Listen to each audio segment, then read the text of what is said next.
Beginilah saat sejumlah keluarga pasien reaktif COVID-19 saat cekcok dengan petugas gugus tugas penanganan COVID-19 di agenda hearing yang dilakukan di kantor DPRD Jombang, Jawa Timur pada Sabtu siang. Aksi saling instruksi ini pun tak bisa terhindarkan karena keluarga pasien reaktif COVID-19 kesal terhadap lamanya proses hasil swab terhadap pasien yang dinyatakan reaktif oleh gugus tugas Pemkab Jombang. Dampaknya sejumlah keluarga pasien harus terlantar karena tak dapat mencukupi kebutuhan rumah tangga. Pasalnya beberapa pasien yang dikarantina karena reaktif COVID-19 merupakan tulang punggung keluarga.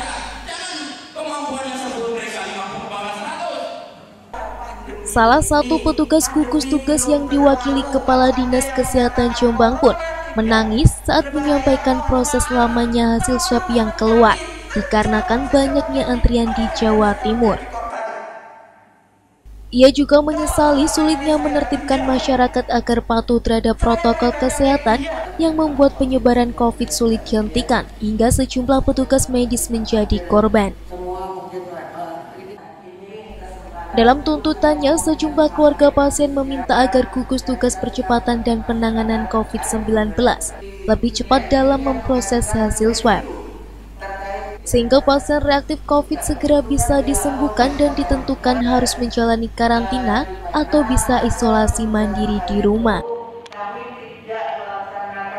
Yang pertama, kenapa hasil swab ini lama, Pak?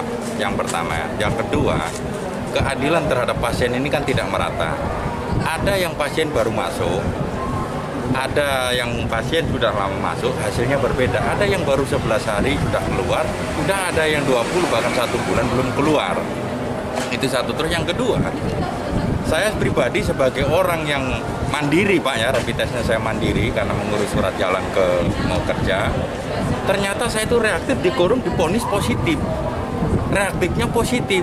Sampai sekarang pun nggak ada jawaban setelah 16 hari dikurung, ternyata hasilnya negatif. Apa konsekuensinya? Sebagai pihak rumah sakit yang mengatakan orang reaktif sudah divonis positif, faktanya hasil swabnya itu 16 hari yang lalu, bahkan hasil yang positifnya pun, contoh kayak anak saya, swabnya tanggal 29, diterimanya itu 14 hari kemudian. Kondisi fisik 14 hari kemudian dengan yang sekarang kan berbeda, Pak. Usai pertemuan hearing selesai, petugas gugus tugas akhirnya menyepakati jika sejumlah orang yang dikarantina dengan status reaktif dan sudah menjalani lebih dari 14 hari akan diberikan surat untuk bisa melakukan isolasi mandiri di rumah masing-masing. Penanganan COVID ini kan masih revisi 4, Mas. Jadi memang ada kategori OTG, ODP, PDP, dan lain sebagainya. Nah, ini kan memang harus dikarantina. Makanya dengan adanya revisi 5 yang sudah harus dijalankan, ini akan kita bisa isolasi sendiri mandiri di rumah. Jadi nanti yang seperti itu, yang posisi di indoor, nah ini bisa pulang sesuai dengan revisi 5. Dari Jombang, Hidayat TV7 News melaporkan.